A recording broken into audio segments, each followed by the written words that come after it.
रोग आला बाई.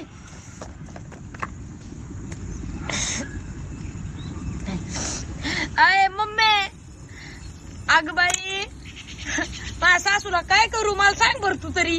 हा अगं कुशाल मला चुलीवर मटण करायला लावलंय तिने. अगं म्हणती 2 महिन्याचा कसूर काढायचा आहे सगळा.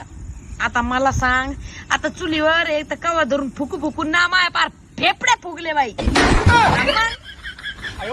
काय सांगती हाय ते बरे. मग काय मला कधी माहितीये का चूल तरी. 1 तासापासून बसले मी इथं, काळी व्हायला बसले बाई मी गोरीची. काय खरं नाही धुरानी ना अजून काय.